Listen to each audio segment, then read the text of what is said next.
Doncic wins the game at the buzzer. The More Bettor podcast.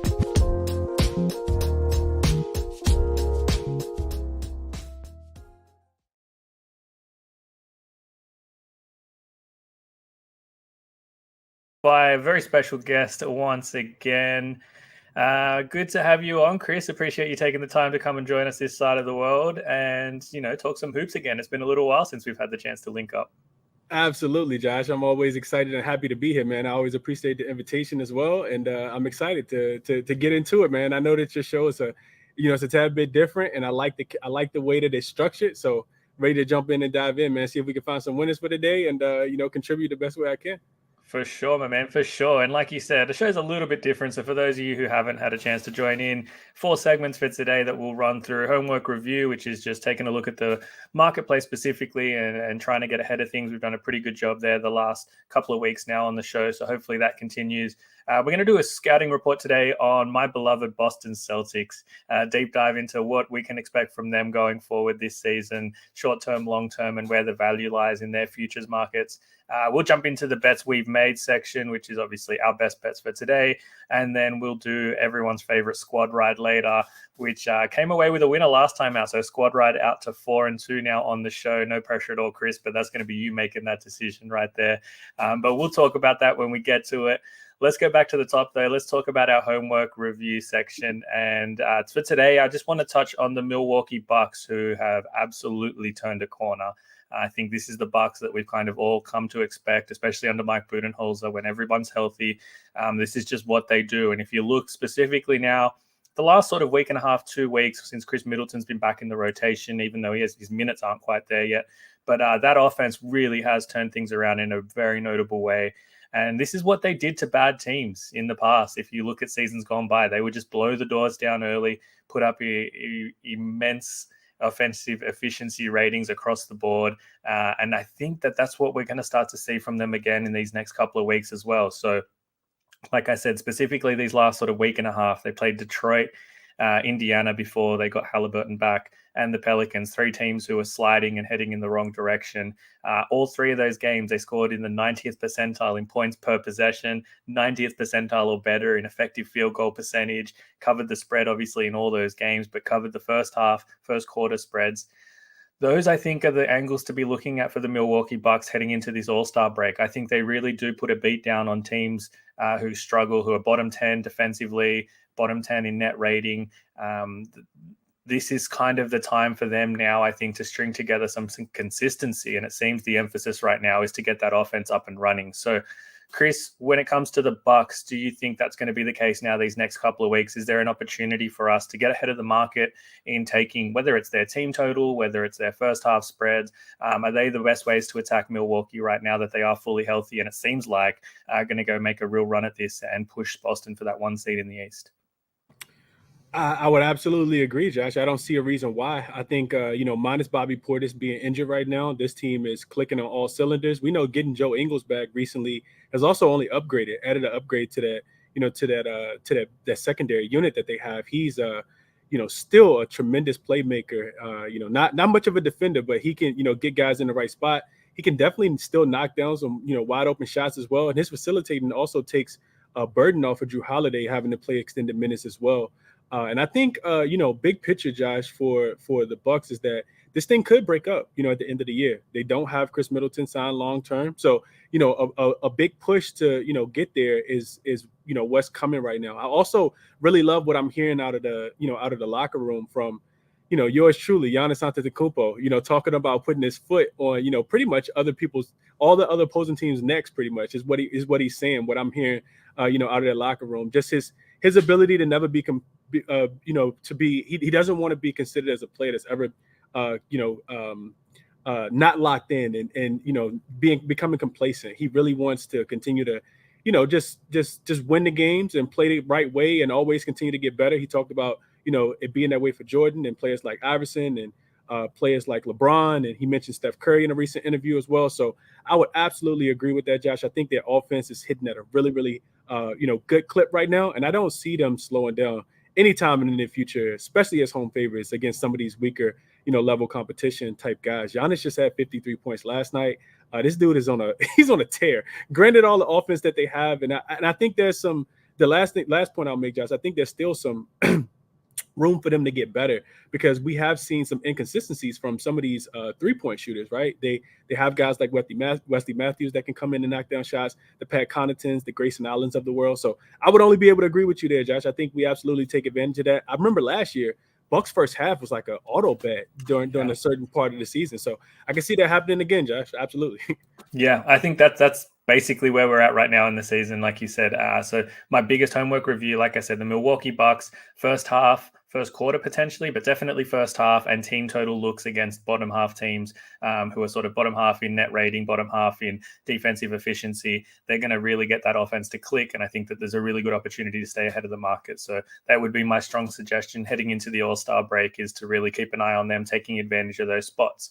And like you said, Chris, as well, when it comes to just a little bit of motivation, if you will, for a lot of these guys who we don't know what the future is for a lot of this team going forward. And the one thing I think that is of high value in a situation like this is having a leader like Giannis, like you said, who can bring everyone together and ensure that everyone's on the same page at all times, regardless of what the future might hold, but really to focus on the present and make sure that they're putting their best foot forward every single night.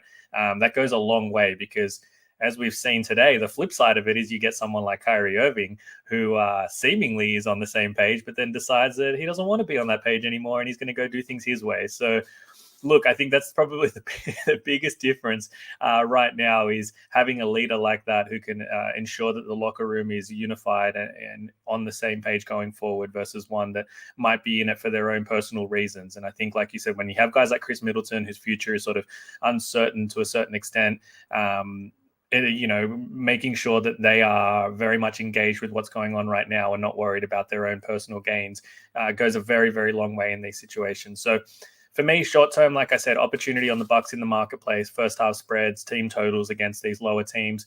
But for the future as well, without going too far off topic, Chris, do you think this is still the only team that can potentially compete with Boston in the East, or do you think that there are other teams that are still above them? That's a good question, Josh. That's a really good question, man. I think, the injuries that we've seen has really created a lot of parity in the league. I was going through it the other day, Josh, and I was like, man, pretty much every team that we think that could, make a deep run, like those top 5 teams, both the East and the Western Conference, have all, kind of dealt with some kind of injury to a superstar, right? Or, some significant role player, right? So I think there's time will definitely tell for us, Josh. I think that there are some competitors, some guys that have something to say about the Bucks, getting out of the Eastern Conference. The Boston Celtics, of course, being one of those teams. But I also think that there's some value to looking at teams like the Cleveland Cavaliers, right? The Cavs are a team that also presents with a lot of sides, and that's what you need. You need a team. If you're going to be able to take Giannis out, you're going to have a defensive plan, right? You're not going to be able to hang your hats on the offensive end and think that you're going to be able to outscore the Milwaukee Bucks with Giannis getting the ball out in the front court, in the fast break, right? Drew Holiday always is one of those players that always seems to step up to the occasion, and he's not talked about a lot. I was happy that he made the All-Star team, but he's not talked about a lot. He's kind of disregarded, but this guy still can play really, really good basketball. I think we saw it 2 weeks ago when Giannis wasn't in there, and he put up those numbers and kind of reminded us that, hey, I am still Drew Holiday and I can do this when my team needs us to. So I think defensively, I would look at a team like Cleveland to be able to give them some pushback in that regard, Josh. But I think it's those teams at the top. I think we take Brooklyn out now, based on what Kyrie.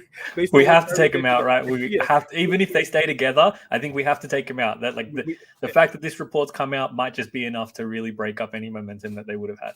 Absolutely, Josh. So I think those would be the top the top 3 teams. But I also think until the 76ers is not going to get that credit, Josh, until James Harden really can kind of prove what he's worth in the playoffs. It doesn't matter that he's averaging double-digit assists and getting these triple doubles and against these lower level competition type teams, but I do think that there's something to Philly kind of, they've been playing really, really good basketball. They went on the Western Conference road trip 2 weeks ago, and they won every single game, Josh. I know people were looking, trying to find a spot to fade them in because those Eastern Conference teams are not supposed to play that well. They're late at night on the West Coast, and they won every single game, including the last one against Sacramento without Joel Embiid and James Harden. So even more impressive. I think Doc's doing a really good job with them, but I think those four, Josh, your Celtics, the Milwaukee Bucks, the Cleveland Cavaliers, and the Philadelphia 76ers are probably the top 4 teams in the Western Conference right now.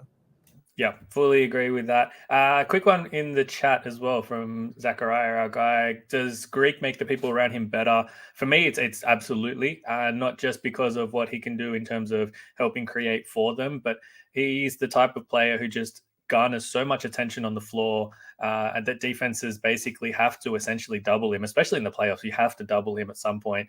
And the space that creates for your second, your third option guys is just invaluable. And then having him and someone who's capable of obviously finding those guys as well in those situations makes their life just immensely easier. So I personally am of the belief he does make people around him better. I have heard arguments, not so much against it, but that potentially he doesn't, in that, he hasn't got that same level of playmaking that maybe someone like Luka or Jokic has. But I mean, that's kind of really nitpicking, I think, at what he brings to the table. Would you disagree or agree with that he does make people better? I would only be able to agree with that, Josh. I mean, I think it's consistent in what we would be able to, if we were to look it up, right? We could see how many assists the team averages, how many, what he brings on the defensive end, and then it's not even just the basket, like what happens on the basketball court, Josh, as far as his his playmaking and his scoring and his defense and his ability to garner attention, but it's also just his leadership, right? He just is one of those guys that's ultimately always locked in. He doesn't mind answering questions from the media, and he's a really, he's a true leader. You can tell that. That's a quality that was instilled in him probably as a young man before he even, took the ranks of being one of the perennial, best players in the NBA. So I would absolutely agree in every facet of the game. I don't think Giannis is put on a team and that team's worse. Exactly. That's probably the best way to put it, right? Is if you put him in any team, they're only going to get better, and so are the players around him. So that kind of addresses that. But that's our homework review for today on the Milwaukee Bucks. Let's keep an eye on how that tracks in these next few weeks as well, and hopefully we can take full advantage of their spots and situations against some of those lower teams. Let's dive into our scouting report, though. Like I said, we're going to dive into the Boston Celtics largely because I just want to get an idea, I think, of where everyone else thinks they are. Because for me, obviously, the market has them as title favorites. They have been basically the whole season. They've been the number one team in the NBA for pretty much the entire season. I don't see a world where they go into the playoffs not the favorite in the marketplace. And that's probably the only reason I haven't rushed to bet them to win a championship just yet, is because I don't think you're going to lose value between now and then. And the key thing with futures is you want to lock it in early if you think you're going to secure long-term value. I don't think that's going to be the case. And obviously, I would rather negate any potential injury risks that might alter where they sit right now, and better present myself the opportunity come the start of the playoffs, knowing that they are fully healthy and that I'm buying on a team that is prepared for the playoffs. So that, firstly, is the only reason I haven't bet them yet. But specifically starting with the East, Chris, I looked through all those contenders that you mentioned, right? And I think the one advantage that Boston has that the other teams around them don't have is their depth allows them to potentially roll out different lineups depending on what matchup they have in a 7-game series. And I think having gone through every single team around them, they match up in a way that exploits the weaknesses of the other team better than anyone can do to them in return. And I think that's probably why I'm extremely bullish on Boston's chances of at least getting out of the East once again and getting back to the NBA Finals. So for me, it's simply a case of I can't find a team in the East over 7 games that can best exploit them, going through, like you said, all those top teams. And now we can obviously disregard Brooklyn, but looking at Philadelphia, I think that they're the one team that knows how to really pressure Joel Embiid on the inside. They have guys like Al Horford and Rob Williams, but they do a tremendous job of understanding when to double team. We've seen year in, year out where when the double teams come in the playoffs, Embiid can be sloppy. He makes the wrong decisions. He can get trapped. He forces shots up. Now, obviously, we're all kind of hoping, or Philadelphia fans are all kind of hoping, that James Harden finally presents his best foot forward come playoff time. And if that's the case, potentially that changes things. But, you look at the Bucks, what's their one weakness is, they are susceptible to shooting. We saw that in this exact series last year. We know that the Celtics shoot the ball as well as anyone in the NBA. So that's going to be an issue for them again, come playoff time this year. Brooklyn, let's say hypothetically, they kept everyone together, but their issue is size on the inside and the fact that they just can't beat Boston for whatever reason. And Boston has tremendous size now that Rob Williams is back, Al Horford's there, and obviously Jason Tatum playing at the 4 as well. The one team with immense size, obviously, is the Cleveland Cavaliers on the inside. And then the flip side is they just don't have the wings to deal with Jason Tatum and Jaylen Brown over 7 games. You can't expect guys like Donovan Mitchell to be bodying up with Jaylen Brown. I think that there's mismatches to exploit there. So the more I run through every team in order, the more I think that Boston has enough depth to roll out lineups that can cause these teams a lot of issues. Is there any one team that you think might cause them the biggest headaches, or is there any reason to believe that another team should be favored in the East, or are you probably going to ride the Celtics come playoff time as well? Man, Josh, I think you laid it out perfectly. I think it's, I want to give you some pushback, Josh, but it's really, really difficult to. I agree with every point you made as far as like the weaknesses for those teams. And when I think about the Cleveland Cavaliers, like you made the point about Boston, and I actually bet Boston the other day, Josh. So pretty poor choice on my end. I don't blame you. Like it's also at a point now where like you may as well have it in your pocket, right? Because barring injury, I think it only shortens. Right. No. I agree. I absolutely agree. But so going through those teams, I think you laid it out perfectly. Also, what I would say about Cleveland, because I really like this Cleveland Cavaliers team, Josh, but I watch them. They're extremely inconsistent, right? They win a game, they lose a game. They win a game, they lose a game. They win the games that they should win, but then they lose the games that they should win as well, right? So sometimes I'm questionable whether I should take them. I know last night they did cash the first quarter, first half. I was on them in that spot against a Cleveland team that was on the second leg of a back-to-back. But they're extremely inconsistent, Josh. And also, I think that it's their ability to be able to consistently create offense, right? They're really, really good on the defensive end, but it's going to take a really special team, Josh, because I think the point that you made that sticks out the most is just the Boston Celtics are like a Swiss Army knife. They literally have a little bit of everything, right? So they can roll out these different lineups. I think the addition of Malcolm Brogdon was huge, in the offseason, and Derek White is still there, right? So even when Marcus Smart goes down and he said that he's not going to be back till after the All-Star game, this team just continues to find a way. They just, they kind of plug and play. So I would only be able to agree with you. I think the one team that we didn't mention, Josh, would be the Miami Heat. And I just don't think that they have enough offense. They're not consistent enough. We know that they're a really good defensive team, but are you going to be able to really slow this team down and stop them? And I think last year they weren't able to do so. And this year they're without PJ Tucker, one of those really, really good perimeter defenders, which is also going to make it really hard to deal with Jason Brown and Jason Tatum as well. So I would only agree with you, Josh. I think Boston is still the favorite in the Eastern Conference to come out the East as well. Yeah, I'm off the Miami Heat. I think it's fair to say I have been pretty much all season. They've sort of strung things together a little bit. Like you said, it's on the back of elite defense, but their offense is still just too stagnant and one-dimensional at times. Bringing Tyler Hero into the starting lineup made sense for them, obviously, but it just leaves their bench completely empty. I mean, they have nothing coming off the bench to provide them with any sort of spark or offensive consistency that can change a game. And I think that's going to come to the fore as well in the playoffs in specific matchups for them. So there's an issue to be had there. But yeah, for the Celtics, I do think as of right now, they are clearly coming out of the East. And like our friend Ronald has said here in the chat as well, I think the only caveat now is how active are these top teams going to be heading into the trade deadline, knowing that that's kind of, I think, that's where the bar's been set from Boston, and they understand, I think, the need to get better in order to reach that same level. Can you see any one of those teams specifically being active enough? I know that the Bucks have obviously been trying to push hard, I think, for Jay Crowder, which I think is a great fit for them. And, it's a simple addition. It's not necessarily going to change the entire landscape, but it does make them better. And it does help them in a playoff series specifically. So that's a move I think that would help them. But do you think that there's anything else those other teams can do? I don't think the Cavs really want to do too much because their core is still so young that it's better off just riding out whatever the outcome might be and then, reassessing in the offseason than trying to rock the boat too much, because I think we've seen as well what can happen when you try and fast forward too quickly. Just ask Minnesota, who took a big step and then tried to fast forward the process. And obviously that's gone pretty pear-shaped pretty quickly. So I don't think there's any need for Cleveland to rush things. Philly will probably try and be active, but I don't know what they can add. Do you, like, off the top of your head, is there anything that they have shooting, they have size? I don't know. Do you want to give up anything in order to get anything in return?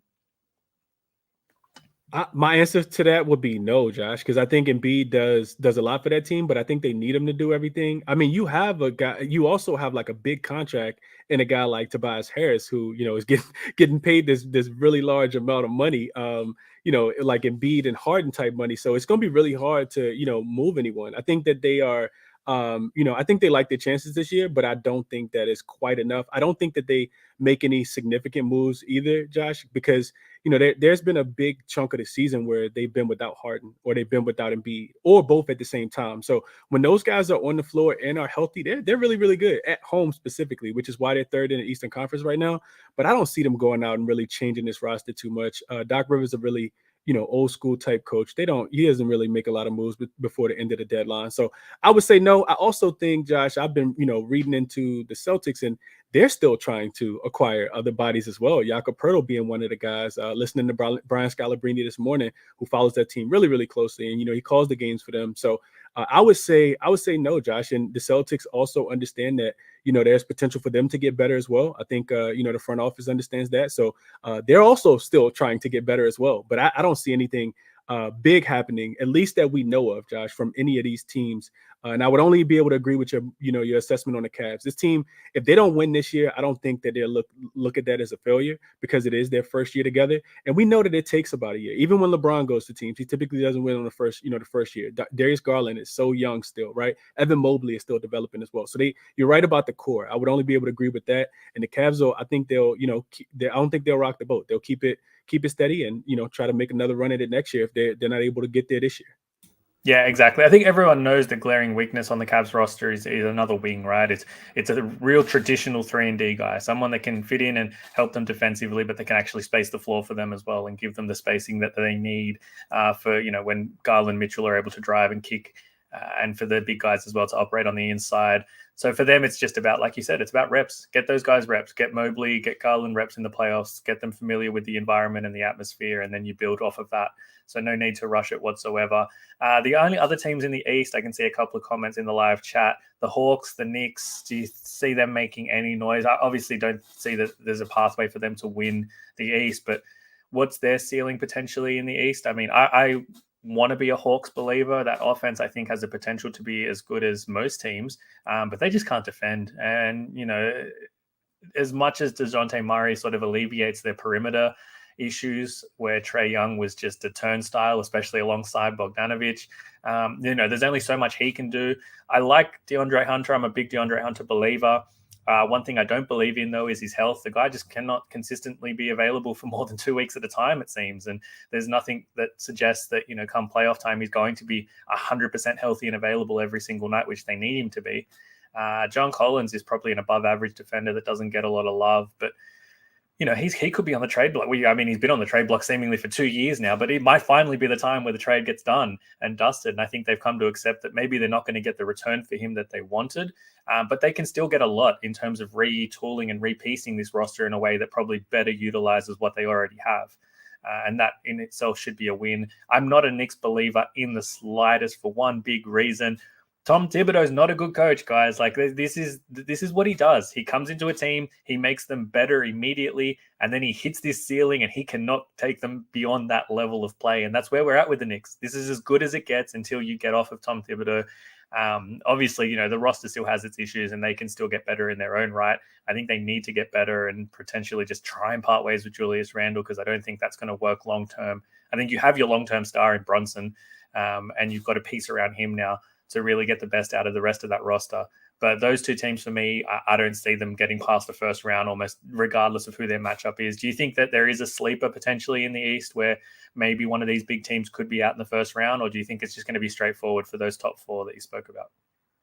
Man, that's the interesting part, Josh. We typically don't see too many first round upsets, but I think so. I definitely agree with you on the Hawks. I think that the Hawks are injury prone, right? Even if I know you didn't mention him, but Clint Capella as well. And we also don't know. Like this is one of the teams that we really don't know about. We don't know what they're going to look like after the trade deadline, because you mentioned, it feels like Collins has been on the trade deadline since he got in the NBA now. But even a guy like Trae Young, and all the turmoil that's going on, right? Like he could randomly pop up before the end of the show, and somebody could just put it in the chat that he's been traded, right? Like there's so many possibilities with this Atlanta Hawks team. 1 minute they're hot, 1 minute they're cold, and I would agree. I just don't trust their defense. You see it even in the game tonight against the Utah Jazz. You see a total of 242 points, and the books are telling you that they don't expect this team to play any defense. They're giving up 116 on the season. They have a day of rest. Like why? Like if you're really a championship aspiring team, you cannot be expected to give up 120 points in a road game against the Utah Jazz. So I would only be able to agree with you there, Josh. I do think that the Knicks are like sneaky good. I don't know if they're good enough to actually upset one of these teams. Maybe if Kyrie's gone and they don't get anything back in exchange for him, maybe it's the Brooklyn Nets. Because one thing I really do like about them, Josh, especially recently since the calendar year's flipped for the Knicks, is that they're really hanging their hats on the defensive end, which is, a Tom Thibodeau type thing, right? And I didn't think that Jalen Brunson would have this much of an impact, Josh. If I'm being honest, Jalen Brunson has really exceeded my expectations. Exceedingly exceeded my expectations. So I do like him. I think that they have to get a guy like Fournier out of the rotation, because he just stands around and shoots 3-pointers and is a defensive liability. But I like their young pieces, Josh. I really do. I like Emmanuel Quickly a lot, right? I like Brent Grimes a lot. This team is really proven something, even without Mitchell Robinson, which I thought that they would take a tremendous step back without having that guy down there that rebounds the ball. So because of their ability to be able to offensive rebound the ball with Mitchell Robinson in there, Julius Randle just got named to the All-Star team. Jalen Brunson was definitely snubbed. He should have been on there as well. His leadership, his ability to be able to make I compare them, Josh, a lot to the Dallas Cowboys, because they're an accident waiting to happen. But with Brunson being there, right, that he can kind of alleviate some of that, especially late in the games, right? His decision making. He's a player's. His dad was a coach, right? So he's gonna make really good choices and really good decisions. So I do like Brunson being there. I just don't know if they have enough, Josh. Like I think they could be missing a piece or two as well. So yeah, that's what I would say. I'm a little bit high on the Knicks, but not good enough to get out the first round. One thing I do agree with, I like some of those young pieces, like you said, Grimes, Quickly. I think they're really, really great rotation pieces to have, especially young guys. But the problem with them come late in games. We see it all regular season, and it's going to be the issue in the playoffs. That offense in the final 2 minutes of a close game goes completely stagnant. And again, this is a Thibodeau issue. This has been a Tom Thibodeau issue for a long time. His offenses are not good. They do not run plays down the stretch. They go completely ISO. You do that in the playoffs, you're just not going to score buckets. These teams are too elite around you. And that is why I just do not. I think there is such a hard ceiling on this team so long as he's the man calling the shots on the sideline. So they've just run their course with him. I think he did a great job in sort of helping them steady the ship and solidify them back to being a playoff contending team, and at least in the picture. But it's time to move on if they really want to make strides and build this roster out in a way that's meaningful and competitive. So yeah, I think that for me, I'm not a believer right now, but I think there's pieces there that they can make moves in the right direction going forward, so long as they make the right changes on the sideline. But whether that happens or not, let's just wait and see. But anyway, back to the topic. I mean, the scouting report was on the Boston Celtics. You can go back, listen for those of you that just joined in now, and why I think that they are still the team that is going to come out the East. And I'm very confident on that. Let's dive into our bets we've made for today, though, Chris. I mean, it's a pretty big slate. I don't have a lot of action on today's card, though, to be honest. I had one early bet, which I don't want to really talk about because we took the under 225 in Phoenix and Boston. That is all the way down to 220 now. We've been in this position a few times this season, which normally I'm super excited about. However, none of them have panned out particularly well for me. I think in games where I've had at least 10% CLV or higher, I am now 2-7 this year, which is not great.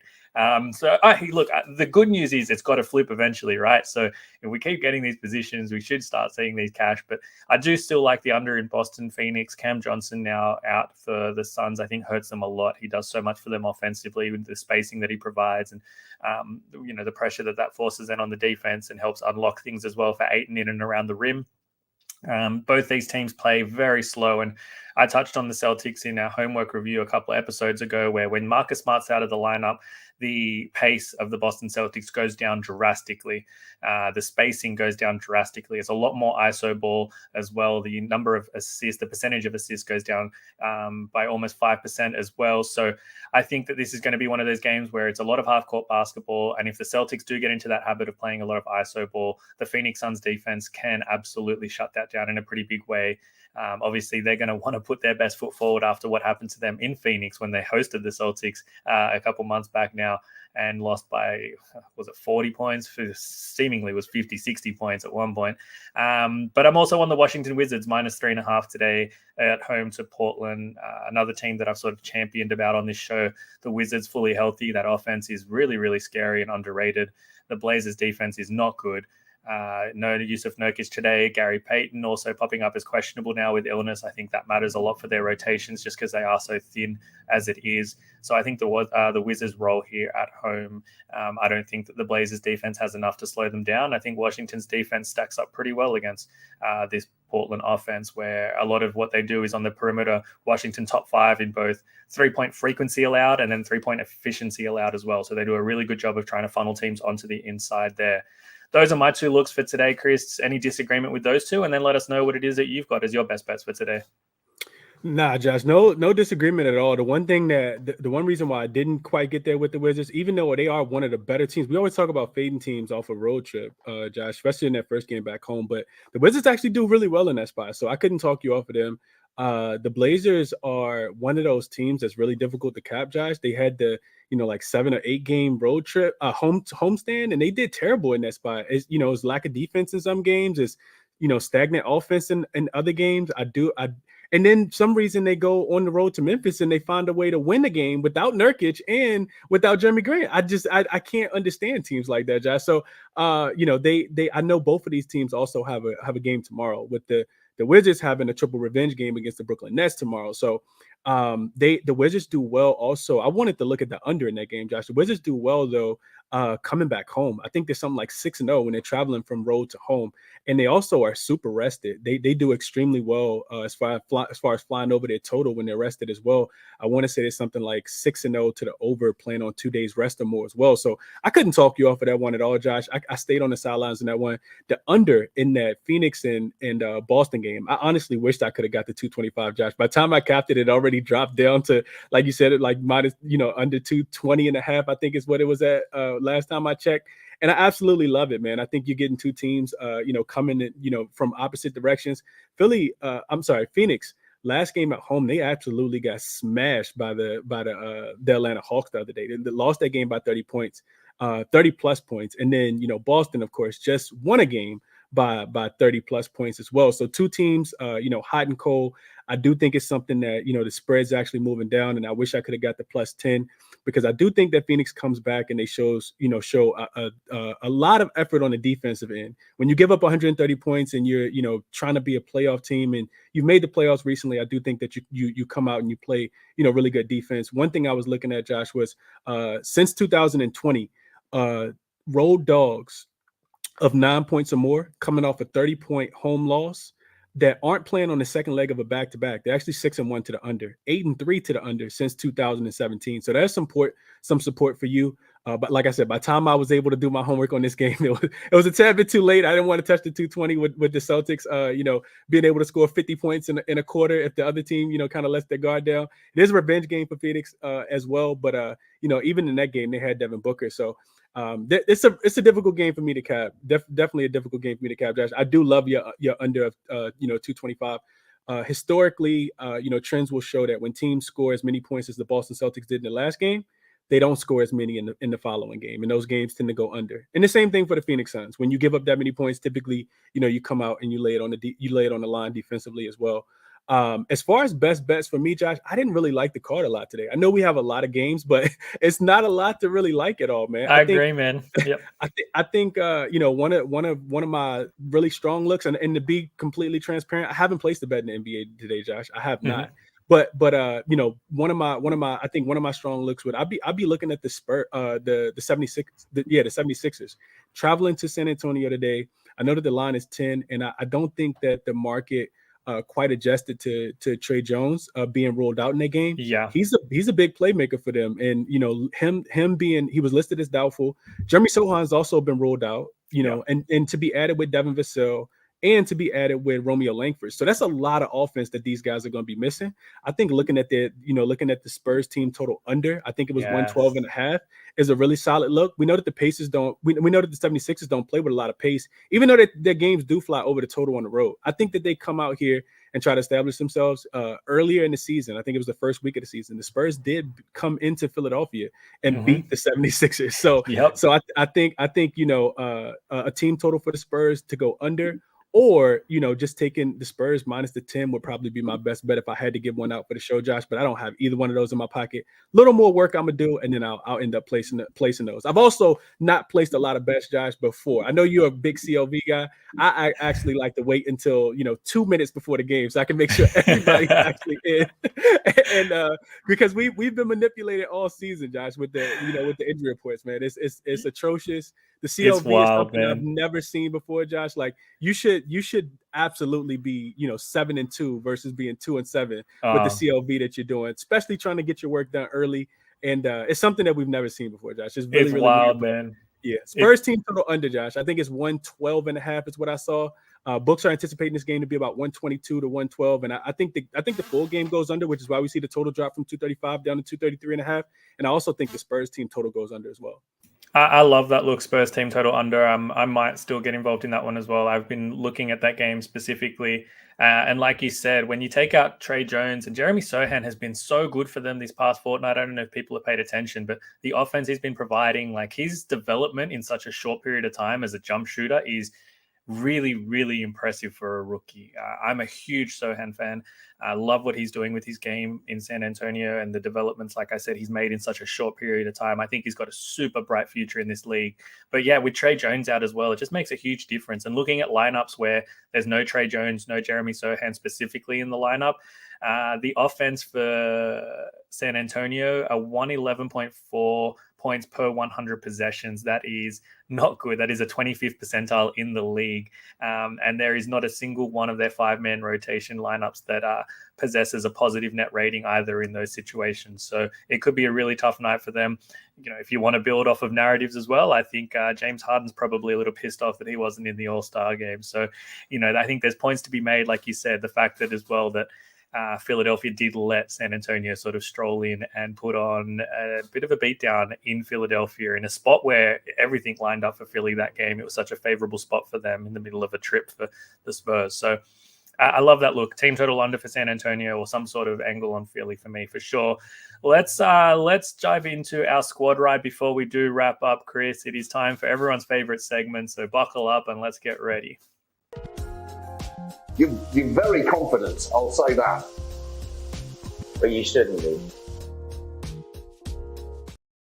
All right, my man. Like I said, Squad Ride is here. This is what the people love to watch. It is the people's pick as well. For those that don't know, we have our Discord chat, which you can join with the link in the YouTube chat there.